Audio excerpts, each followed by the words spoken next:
नमस्कार, मैं अर्चना गुप्ता आप सभी का न्यूज वन इंडिया में बहुत स्वागत करती हूं और बुलेटिन की शुरुआत करेंगे बड़ी खबर के साथ। आगरा से ये खबर है, सपा सांसद रामजी लाल सुमन के घर पर हमला हुआ है। बड़ी खबर आपको बता दें, आगरा पहुंचे करणी सेना के कार्यकर्ता राणा सांगा पर दिए गए बयान के बाद विरोध तेज हो गया है। बुलडोजर से बैरिकेडिंग तोड़ी, आपत्तिजनक नारे लगाए, पुलिस बैरिकेड को बुलडोजर के जरिए हटाया। 2 दर्जन से ज्यादा गाड़ियां तोड़ दी गई, 50 से ज्यादा कुर्सियां तोड़ दी गई। कई पुलिस वाले भी इसमें घायल हुए हैं। करणी सेना के 1000 से ज्यादा लोगों ने जमकर हंगामा किया है। आपको जानकारी दे दें कि सपा के राज्यसभा सांसद है रामजी लाल सुमन, पुलिस ने भी किया लाठीचार्ज, हिरासत में लिए गए कई कार्यकर्ता। राज्यसभा सांसद रामजी लाल सुमन के घर पर हमला, ये बड़ी खबर आपको बता रहे हैं क्योंकि कुछ दिन पहले ही आपने देखा कि किस तरह से सदन में रामजी लाल जो सुमन है, जो कि सपा के सांसद हैं, उन्होंने राणा सांगा को लेकर आपत्तिजनक टिप्पणी की थी। औरंगजेब को लेकर वो बोल रहे थे और बोलते बोलते उन्होंने राणा सांगा पर भी आपत्तिजनक टिप्पणी कर दी, जिसके बाद ये विरोध और भी ज्यादा तेज हो गया है।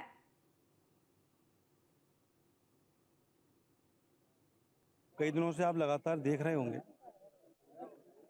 कि रामजी लाल सुमन जी के राज्यसभा में बोलने के बाद जिस तरीके से लोगों ने जिस भाषा का प्रयोग किया, जो हर भाषा में और एक चुनौती भरी भाषा में जो मैसेज डाले, उसको देखते देखते 2 दिन से लोगों ने मैसेज डाला कि आवास का घेराव करेंगे, जिसकी जानकारी पुलिस प्रशासन के सभी लोगों को थी, प्रशासन को थी। वो आज वो घर पर लाठी डंडों के साथ, तलवार वलवार लेकर के और आधे रोरों के साथ घर पर हमला कर गए। करणी सेना के लोग थे। सोशल मीडिया से जिनकी पहचान हो रही है, नहीं, सांसद जी मौजूद नहीं थे और पूरा मामला पुलिस प्रशासन की मौजूदगी में हुआ है। और जिस तरीके से विरोध का माहौल बनाया जा रहा है और सत्ता से संरक्षण प्राप्त जो लोग हैं, तो मैं समझता हूँ निश्चित तौर पर कहीं ना कहीं दलित पिछड़े लोगों को डराने धमकाने का काम किया जा रहा है। कई दिनों से आप लगातार देख रहे होंगे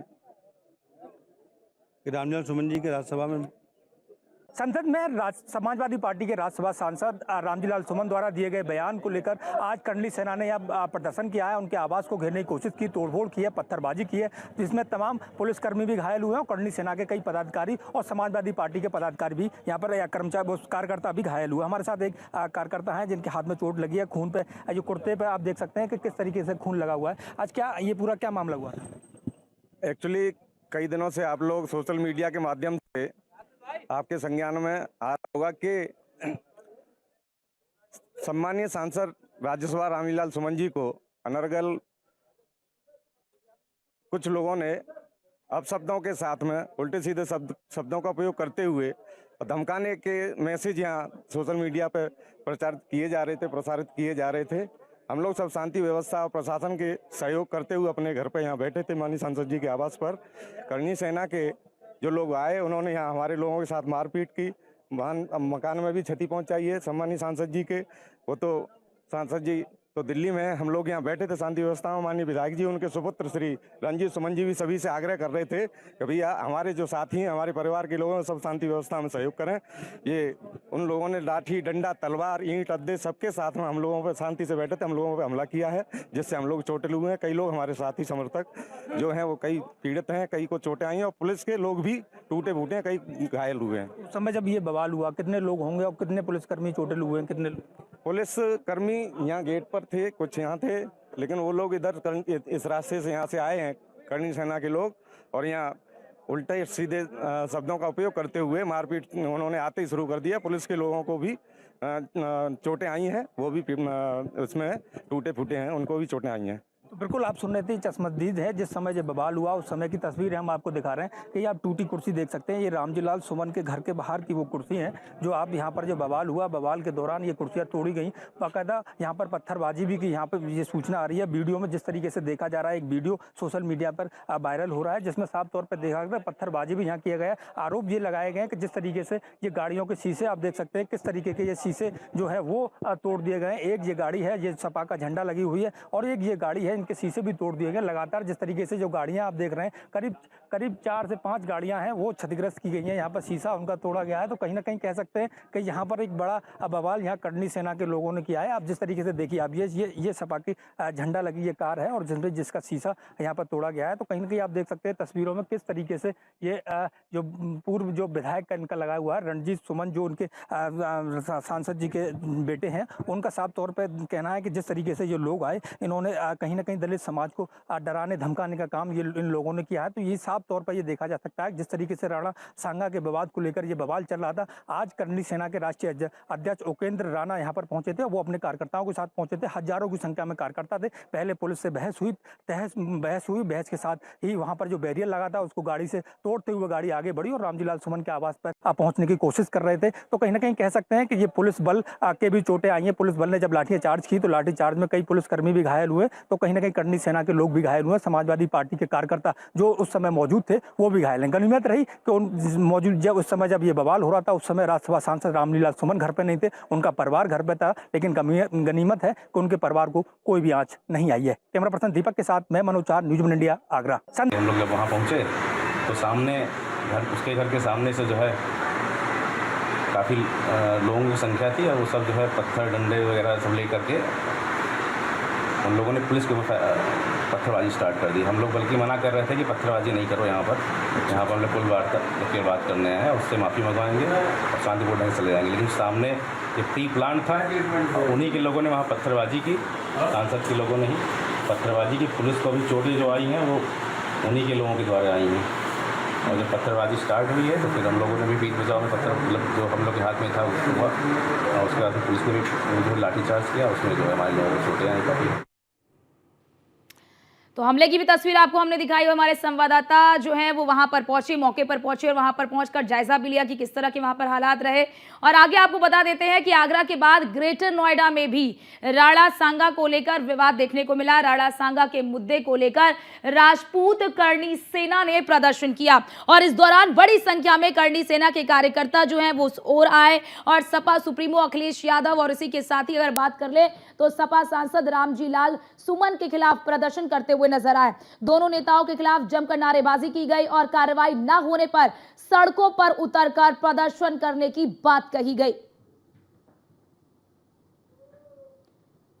तो आपको बताते चले कि बीते दिनों आपने देखा कि किस तरह से जब सपा के राष्ट्रीय अध्यक्ष अखिलेश यादव से रामजीलाल सुमन के बयान को लेकर जब उनसे सवाल भी पूछा गया तो उन्होंने उनके बयान का समर्थन किया।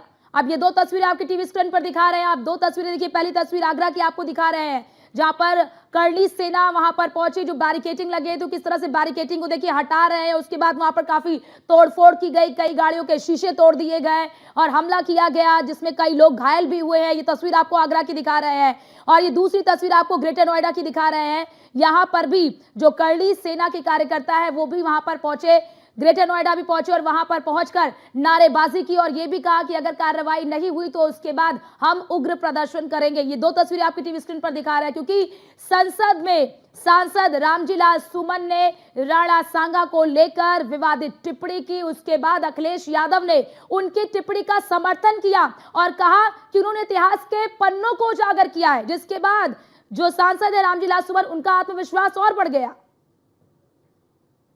पूरे देश में आज आंदोलन हो रहा है, सभी को ज्ञात है, मुझे बताने की जरूरत नहीं है कि रामजीलाल सुमन जो राज्यसभा के सांसद हैं उन्होंने राज्यसभा में एक बयान दिया है जो राणा सांगा को गद्दार बताया है। हमारे पूर्वज हैं जिन्होंने देश के खातिर, पूरे राष्ट्र के गौरव की खातिर, राष्ट्र की रक्षा की खातिर अपना सब कुछ न्यौछावर कर दिया। अपने शरीर की अंतिम बूंद तक उन्होंने प्रयास किया और राष्ट्र का गौरव और राष्ट्र की रक्षा की। तो उसके बयान के खिलाफ हम यहाँ पे एकत्रित हुए हैं। कल परसों हमने बीटा 2 थाने में ज्ञापन भी दिया था, पुलिस प्रशासन से मांग की थी कि उसके खिलाफ कार्रवाई की जाए, जिस पर उन्होंने अभी तक कार्रवाई नहीं हुई है। और हमने उनको चेताया और 24 घंटे का टाइम दिया था कि यदि इस पे कार्रवाई नहीं होती है तो हमारा पूरा समाज श्री राजपूत करनी सेना की नेतृत्व में, प्रताप कालवी जी के निर्देशन में, हमारा पूरा क्षत्रिय समाज के साथ में हिंदू समाज सड़कों पे आने के लिए मजबूर होगा, आंदोलन करने के लिए मजबूर होगा, जिसकी जिम्मेदारी पूरे शासन प्रशासन और दोनों तथाकथित नेताओं की होगी, समाजवादी पार्टी के, क्योंकि जो रामजी लाल सुमन है उनके उनका जो स्टेटमेंट है, अखिलेश यादव जी ने भी उसको समर्थन दिया है, उनकी भी उन्होंने गलती को दोहराया है। पूरे देश में आज किस तरह से पहले औरंगजेब पर सपा के ही जो नेता है अबू आजमी, उन्होंने औरंगजेब पर बयान दिया, उस बयान के बाद विवाद शुरू हो गया। अब उन्हीं के नेता ने अब राणा सांगा पर बयान दिया, अब उसको लेकर भी विवाद सामने आया गया। आपने देखा कि अबू आजमी के बयान के बाद किस तरह से विवाद इतना बड़ा कि उसके बाद नागपुर की हिंसा तो आपने देखी। अब देखिए यहाँ पर किस तरह से राणा सांगा पर रामजी लाल सुमन के द्वारा जो बयान दिया गया है, उस बयान से करणी सेना जो है वो काफी आक्रोशित नजर आ रहे हैं। और दो तस्वीरों में आप देखिए किस तरह से पहले आगरा में काफी तोड़फोड़ की गई और उसके बाद ग्रेटर नोएडा में भी विरोध प्रदर्शन किया गया।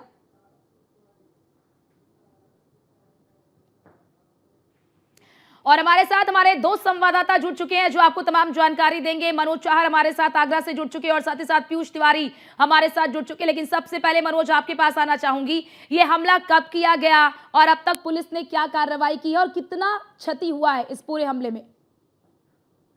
बिल्कुल, जिस तरीके से करणी सेना के जो कार्यकर्ता है, पदाधिकारी है, वो राज्यसभा सांसद रामजी लाल सुमन के आवास पर पहुंचे थे, उसको लेकर तमाम यहाँ बवाल किया गया। पहले बैरिकेडिंग लगाकर पुलिस ने रोकने की कोशिश की, लेकिन वो गाड़ियों से बैरिकेडिंग को तोड़ते हुए, पुलिस से बहस करते हुए, पुलिस से हाथापाई करते हुए वो सामने आगे रामजी लाल सुमन के आवास की तरफ बढ़ते गए। जैसे ही आवास से आए, पुलिस ने बैरिकेडिंग किया, लाठीचार्ज किया। उसके बावजूद भी आप देख सकते हैं तस्वीरों में किस तरीके की क्षति है। लगातार यहाँ कुर्सियां है जो टूटी पड़ी है। राज्यसभा सांसद के आवास के बाहर का ये पूरा नजारा है। अगर हम तस्वीरों की बात करें तो आप ये देखिए, ये सपा का झंडा लगी ये कार है, और इस सपा के झंडे लगी कार पर ये रामजी लाल सुमन की कार बताई जा रही है। देखिए जिसके पीछे भी तोड़ दी है, जिस तरीके से ये हमला हुआ उसे साफ तौर पर देख सकते हैं। ये सीधे तोड़ते हुए कार नहीं, लगभग आधा दर्जन कारों को क्षतिग्रस्त किया गया है। आधा दर्जन कार जो है उनको तोड़ा गया है। तो निश्चित तौर पर रामजी लाल सुमन के आवास पर पथराव किया गया है। जैसे ही पथराव होता है तो जो रामजी लाल सुमन के जो परिजन थे, यहाँ पर जो लोग रहते थे, वो दहशत में आ जाते हैं। पुलिस आनन फानन में लाठीचार्ज करती है। लाठीचार्ज करते समय पुलिस से बहस होती है,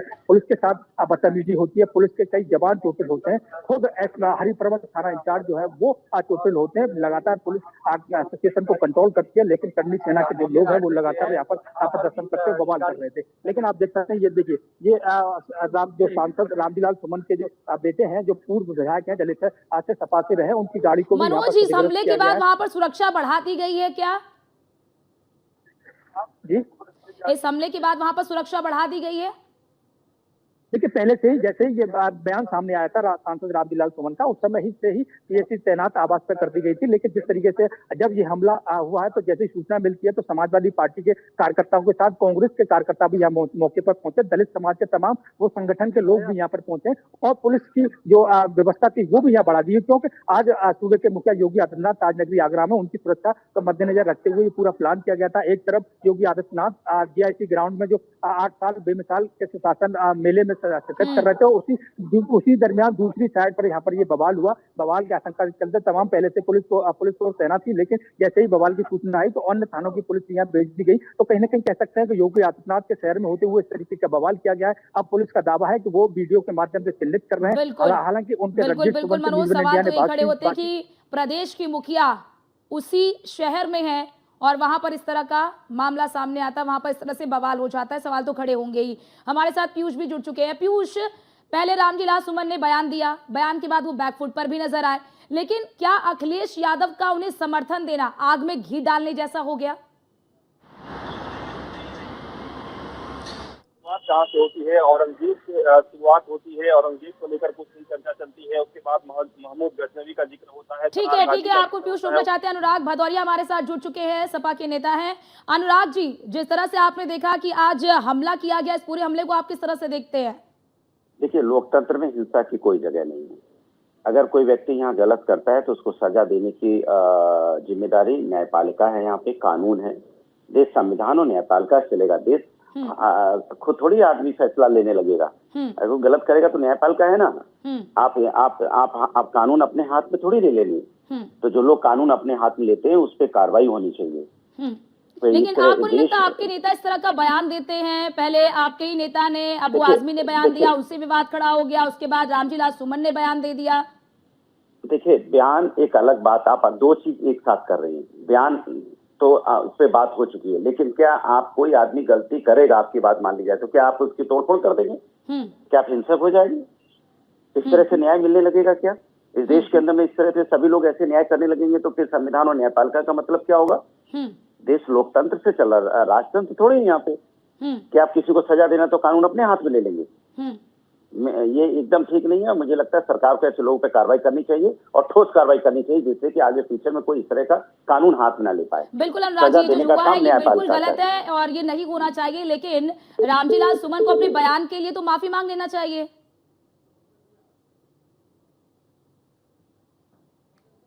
तो चलिए ठीक है, हमारे साथ हमारे संवाददाता जुड़े हैं पीयूष, लगातार जानकारी दे रहे। पीयूष, आप अपनी बात रखिए। बिल्कुल, आपने देखा कि तमाम आक्रांताओं का जिक्र किया गया और ना सिर्फ आक्रांताओं का जिक्र किया गया बल्कि आक्रांताओं का महिमा मंडन भी किया गया। और जिस तरीके से समाजवादी पार्टी के नेता और सांसद रामजी लाल सुमन ने कहीं ना कहीं राणा सांगा को लेकर जो आपत्तिजनक टिप्पणी की थी, उसके बाद कई नेताओं का जो समर्थन है वो भी कहीं ना कहीं रामजी लाल सुमन को मिलने लगा। और एक तरीके से अखिलेश यादव की भी जो टिप्पणी है वो कहीं ना कहीं एक तरीके से ये दर्शाती थी कि रामजी लाल सुमन का वो एक तरीके से समर्थन करते हुए नजर आ रहे हैं। आपको पीयूष रुकना चाहते हैं, राजेश चौधरी जी हमारे साथ जुड़ चुके हैं, बीजेपी विधायक है। राजेश चौधरी जी, बोलने की स्वतंत्रता तो सबकी है, सबके पास स्वतंत्रता है बोलने की, लेकिन ये ऐसा थोड़ी होगा कि उनके घर पे जाकर आप हमला कर दीजिए। देखिए, बोलने की स्वतंत्रता हो सकती है, पर किसी का अपमान करने की स्वतंत्रता थोड़ी नहीं है। आप हमारे पूर्वजों का अपमान करोगे, जिन्होंने अपना जीवन इस देश को खड़ा करने में, भारतीय संस्कृति की रक्षा करने में, अपने जीवन मूल्यों की रक्षा करने में, हिंदुत्व की रक्षा करने में निकाल दिया। जो बाबर जैसे दुर्दांत अपराधी से वो आतताई था, आतंकी था, आक्रमण करके यहाँ आया था, उससे उन्होंने जीवन भर संघर्ष किया। जिन्होंने 100 से अधिक लेकिन राजेश जी, उसके लिए तो न्यायपालिका है, आपके लिए कानून व्यवस्था है, आप कानून का सहारा लीजिए, आप न्यायपालिका का सहारा लीजिए कि कानून अपने हाथ में उठा लेंगे। नहीं, हम कब कानून अपने हाथ में उठा रहे हैं? कानून तो अपना काम कर रहा है, पर समाजवादी पार्टी का चरित्र इसमें दिख रहा है। जिस तरह से अखिलेश यादव उनके साथ खड़े हो गए, अब ये औरंगजेब के अनुयायी लोग हैं। जिस औरंगजेब ने अपने बाप को कैद में डाल दिया था, अपने भाई का सर कलम करके दिल्ली के अंदर घुमाया था, उस औरंगजेब के जिस औरंगजेब ने इस देश पर अन्याय किया, अत्याचार किया, मंदिरों को तोड़ा, राम मंदिर को तोड़ा, कृष्ण मंदिर को तोड़ा, काशी विश्वनाथ मंदिर को तोड़ा। लेकिन राजेश चौधरी जी, मान लीजिए बयान दिया, ठीक है, बयान दिया उन्होंने, जो भी बयान दिया, जिसकी भी भावनाएं आहत हुई, तो उसके बाद क्या उनके खिलाफ एफआईआर जाके कराई गई? क्या उनके खिलाफ कार्रवाई की मांग की गई? सीधा हमला कर देना ये तो कहीं से उचित नहीं है। देखिए, देश की संसद के अंदर उन्होंने बयान दिया है। देश की संसद में जो बयान होगा उसके खिलाफ एफआईआर हो नहीं सकती। अब जनता में आक्रोश है, जनता आंदोलित है, जनता को कौन रोक लेगा? किसी की भावनाओं को ठेस पहुंचेगी तो आदमी अपनी भावनाएं प्रकट करता है। हम भी हिंसा की क्या भावनाओं को उजागर करने का ये तरीका हो कि आप शीशे तोड़ दीजिए, गाड़ी में तोड़फोड़ करिए, संपत्ति को नुकसान पहुंचाइए, किसी पर जाकर हमला कर दीजिए, तो फिर कानून व्यवस्था कहाँ रह गई? फिर तो सब अपने से ही जाकर शुरू हो जाएंगे, फिर तो न्यायपालिका का कोई औचित्य नहीं, कानून व्यवस्था का कोई औचित्य नहीं। हम किसी प्रकार की हिंसा के समर्थक नहीं है, न हिंसा को हम बढ़ावा देते हैं। लोकतंत्र में लोकतांत्रिक तरीके से अपनी बात रखी जानी चाहिए, पर इस तरह के जो ये लोग निंदनीय काम करते हैं, घृणित काम करते हैं, अब जनता आंदोलित होती है और इन लोगों को तो सजा मिलनी चाहिए, कठोर सजा मिलनी चाहिए। इनके खिलाफ सख्त कार्रवाई होनी चाहिए। ये जनता सब देख रही है। राजेश चौधरी जी, कुछ दिन पहले रामजी लाल सुमन ने यह भी कहा कि माफी क्यों मांगू, मैंने तो इतिहास के पन्नों को उजागर किया। और यही बात तो अखिलेश यादव ने भी कहा कि उन्होंने कुछ गलत थोड़ी कहा, उन्होंने तो इतिहास के पन्नों को उजागर किया है। देखिए, इनका इतिहास रहा है। ये लोग भारतीयता को, भारतीय संस्कृति को, भारतीय महान पुरुषों को अपमान करते रहे। ये तो वही समाजवादी पार्टी है जो कहती थी बलात्कारियों के साथ खड़ी हो जाती है, कहती है बलात्कार करने वाले बच्चे हैं, गलती हो जाती है क्योंकि वो धर्म विशेष से आते थे। इनके वोट बैंक है, ये वोट बैंक की राजनीति करते हैं, मुस्लिम तुष्टीकरण की राजनीति करते हैं। दूसरा इनका कोई काम नहीं है। इसी में ये भारत के महान पुरुषों का अपमान कर रहे हैं। इसको जनता सहन नहीं करेगी। वो ये कह रहे हैं आप लोग डराते हैं, इस तरह का काम करके, इस तरह की किसी पर हमला करके, कहीं पर दंगा करा के डराने की कोशिश की जाती है ताकि लोग बोले ही ना। देखिए, दंगा करने का तो समाजवादी पार्टी का काम है, हम कहाँ दंगा करते हैं। समाजवादी पार्टी का शासन था उत्तर प्रदेश में 2012 से 2017 तक 1100 से अधिक दंगे हुए। ये दंगाइयों के साथ खड़े होने वाली पार्टी है, आतंकवादियों के मुकदमे वापस लेने वाली पार्टी है। यदि मानिए हाईकोर्ट नहीं होता इलाहाबाद तो आतंकवादियों के केस वापस ले लिए थे समाजवादी पार्टी सरकार ने, केवल इसलिए कि वोट बैंक की राजनीति करनी है। इसी के तहत प्लानिंग के तहत ये भारतीय महान पुरुषों का, हमारे राजाओं का जो पूर्व में शासक रहे, उनका अपमान कर रहे हैं। राजेश चौधरी जी, विपक्ष तो ये भी कहते हैं, सपा के नेता ये भी कह रहे हैं साफ तौर पर, मूल मुद्दों से ध्यान भटकाने के लिए आप लोग इस तरह की चीजें करते हैं, गड़े मुर्दे उखाड़ते हैं। नहीं, गड़े मुर्दे हमने उखाड़े या उन्होंने उखाड़े? पार्लियामेंट के अंदर आप गद्दार कहोगे हमारे पूर्वज को, जिसने पूरा जीवन संघर्ष में निकाल दिया हो, देश की रक्षा में निकाल दिया हो, उस महान वीर को आप गद्दार कहोगे और कहोगे हम कुरेद रहे, आप कर रहे हो ये सब घटना केवल अपना वोट बैंक सुरक्षित रहे इसलिए, दूसरा कोई काम है नहीं इनको। जनता स्वीकार करती नहीं है। आपने देखा उत्तर प्रदेश के अंदर क्या हालत है समाजवादी पार्टी की। आज अबू आजमी को किसने भड़का दिया? अबू आजमी कहते हैं औरंगजेब महान था, तो शिवाजी क्या थे? जब औरंगजेब जैसा आता ताई जिसने लाखों मंदिरों को तोड़ दिया हो इस देश के अंदर, बर्बरता पूर्वक जनता को विभत्स नरसंहार जिसने किए हो, वो कह रहे हैं वो महान है। तो ये समाजवादी पार्टी की विचारधारा है, इनको सोचना चाहिए। ठीक है, बहुत शुक्रिया आपका राजेश चौधरी जी हमारे साथ जुड़ने के लिए। बीजेपी विधायक हमारे साथ जुड़े और उन्होंने अपनी बात रखी कि ये लोगों की भावना है, लेकिन किसी भी हिंसा को बढ़ावा नहीं दिया जा सकता। अगर आपकी भावना को ठेस पहुंची है तो आपके पास अन्य विकल्प भी हैं, आप उन विकल्पों पर जाइए बजाय इस तरह की हरकत करने के। और हमारे साथ हमारे दो संवाददाता लगातार जुड़े हुए हैं। पीयूष, आप अपनी बात रखिए। बिल्कुल, अगर हम बात करें तो जिस तरीके से औरंगजेब से लेकर महमूद गजनवी, सलार गाजी तक का जिक्र किया गया पिछले कुछ दिनों में, और अब कहीं ना कहीं राणा सांगा का अपमान किया गया, और इस तरीके के जो आरोप है वो भारतीय जनता पार्टी सीधे तौर पे समाजवादी पार्टी पर लगा रही है और खासतौर पे रामजी लाल सुमन पर लगा रही है। चूंकि दिल्ली की अगर हम बात करें और आज की परिस्थिति की बात करें तो जो सरकारी आवास अलाट हुआ था रामजी लाल सुमन को, वहाँ पर चूंकि अभी पूरी तरीके से वो शिफ्ट नहीं हुए हैं, हालांकि वहाँ पर उनका आना जाना लगा रहा है। सोर्सेज के हवाले से ये जानकारी मिल रही है कि वहां पर संभवतः अतिरिक्त जो पुलिस बल है उनकी तैनाती की जा सकती है जो वर्तमान की स्थिति देखते हुए। इसके साथ ही अगर हम बात करें तो अभी भी भारतीय जनता पार्टी के तमाम नेताओं का ये कहना है कि रामजी लाल सुमन ने राणा सांगा का अपमान किया है और सीधे तौर पे उन्हें माफी मांगनी चाहिए। हालांकि समाजवादी पार्टी अभी फिलहाल उस मूड में नजर नहीं आ रही है। समाजवादी पार्टी सीधे तौर पे ये कहना चाहती है कि आपने देखा होगा कि अखिलेश यादव ने क्या कुछ स्टेटमेंट दिया, और चूंकि भारतीय जनता पार्टी ये कह रही है कि समाजवादी पार्टी एक खास वर्ग का तुष्टीकरण करना चाहती है और यही कारण है कि हमारे महापुरुषों का जो अपमान है वो किसी ना किसी तरीके से किया जा रहा है और पुरजोर तरीके से हम इसका विरोध करेंगे। सबसे बड़ी बात है कि जो विरोध प्रदर्शन आज हुआ है, जिस तरीके से तस्वीरें निकलकर सामने आई है,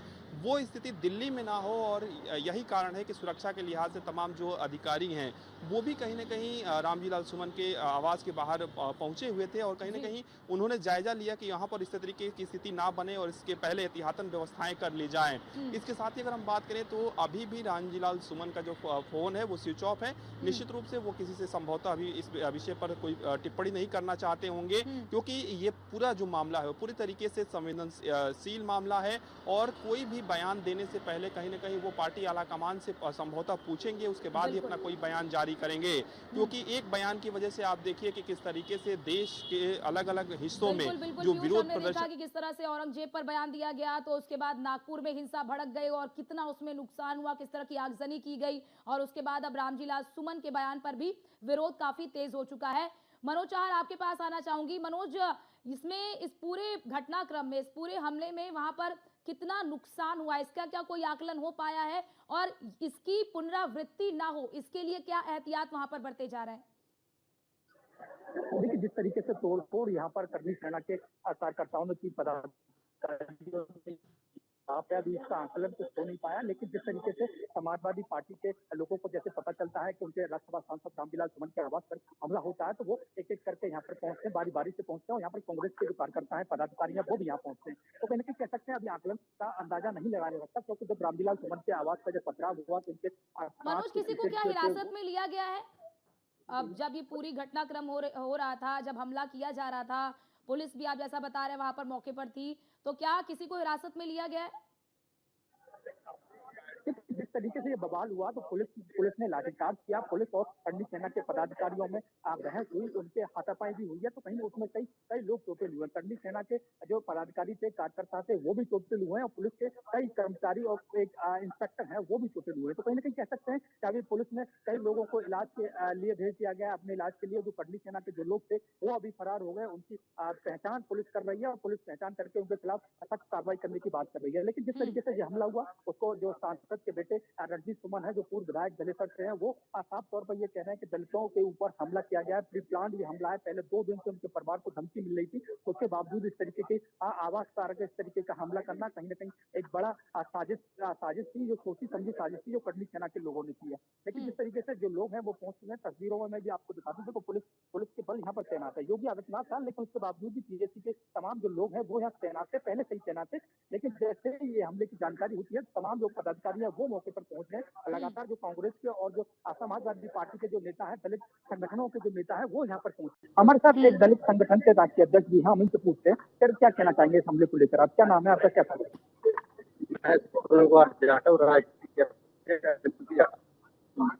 कहना चाहेंगे आप हमले को लेकर? आज जो माननीय सांसद जी के आवास पर जो हमला कर्णी सेना के लोगों द्वारा किया गया है, तो बहुत ही निंदनीय है। आज ऐसे महसूस हो रहा है कि आजाद भारत में आज दलित शोषित वंचित समाज के लोग गुलामी की बेड़ियों में जंजीरों झगड़े हुए हैं। आज उत्तर प्रदेश के यशस्वी मुख्यमंत्री योगी आदित्यनाथ जी 1 किलोमीटर की दूरी पर थे और 1 किलोमीटर की दूरी चंद दूरी होती है, और ये लोग बिल्डोजर से यहाँ पे आए थे। पुलिस प्रशासन को जहाँ से ये चले वहीं उनको बंधक बना करके उनको वापस कर देना चाहिए था। ये होती है कानून व्यवस्था। इधर तो योगी सरकार कहती है सबका साथ सबका विकास, उधर दलितों पर, शोषितों, वंचितों पे, सभी कुछ लोगों पर हमला करा करके ये साबित करती है कि ये लोग दबे कुचलों को दबा करके ये सत्ता में आ जाए, डरा धमका के रखना चाहते हैं।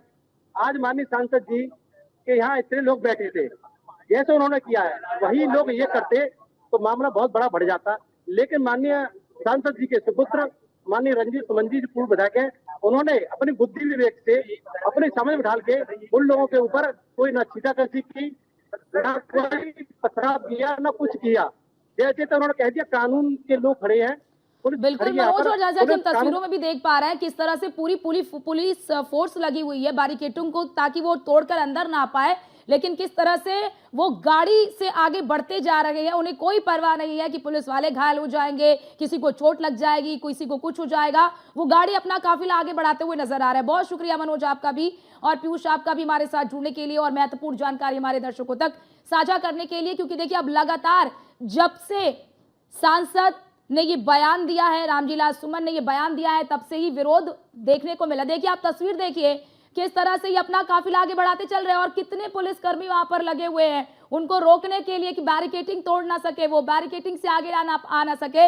लेकिन उसके बावजूद भी किस तरह से पुलिसकर्मियों की भी परवाह नहीं कर रहे हैं, किसी की कोई परवाह नहीं कर रहे हैं और अपने काफिले के साथ आगे बढ़ रहे हैं।